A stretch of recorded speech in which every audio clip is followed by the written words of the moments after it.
Council members and members of the public, my name is Phil Cohen. Despite the need to address the huge problems we face in the wake of Hurricane Sandy, sadly, elected officials played political games and waste taxpayer dollars. After Carol Marsh dramatically announced her resignation effective October 3rd, the council minority realized they did not have the votes to prevent other council people and the mayor from replacing Carol Marsh's seat.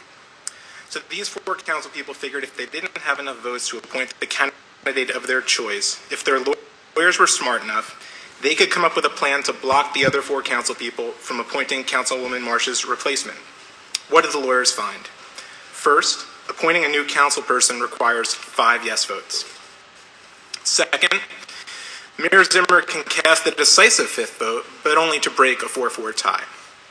Finally, the council only has 30 days to act. If a replacement council person isn't seated in 30 days, the seat stays vacant until the next election. So they made a simple plan.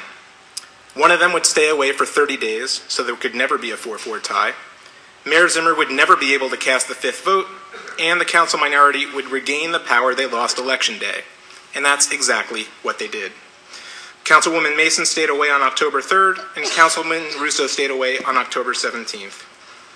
After Councilman Doyle was sworn in on October 3rd, what did these four council people do? They who created the so-called problems relating to Councilman Doyle's appointment by agreeing at least one of them would stay away, they sued the city of Hoboken to overturn Jim Doyle's appointment, thanks to Councilwoman Mason's generosity. What happened next?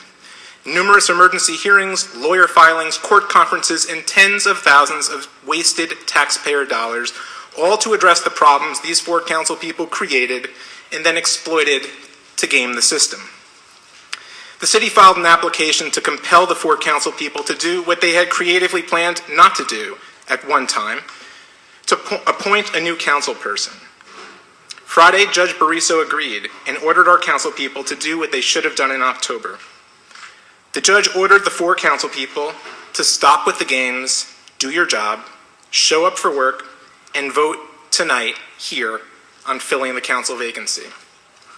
But even then, they decided that they would rather play political games at the taxpayers' expense. Yesterday afternoon, instead of complying with Judge Bariso's order and coming here to vote, they threw a Hail Mary pass to the appellate court, seeking an extraordinary ruling, arguing that no one, not even Judge Bariso, can tell the four of them that they should have shown up and voted in October, and no one can tell them to do so now, effectively postponing tonight's vote on Jim Doyle's appointment and creating gridlock for weeks, months.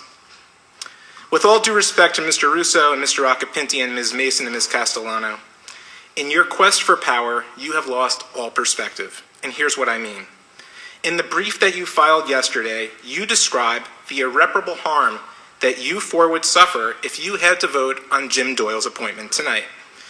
You wrote, "This is just like when the United States Supreme Court stopped the Florida recount in the 2000 presidential election."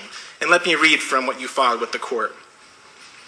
"As all 67 Florida counties prepared to begin the recount and the nation watched with bated breath, the United States Supreme Court stopped the recount."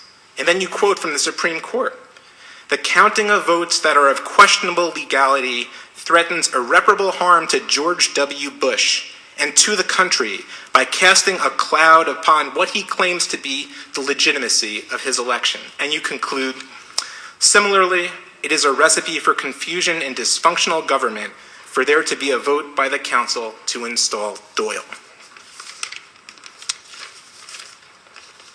Here's a news flash. The country is not waiting with bated breath to see how you vote on Jim Doyle's appointment. The CNN news trucks left last month for a real crisis. Stop the madness. Stop suing the city, and stop wasting the taxpayers' money. Thank you.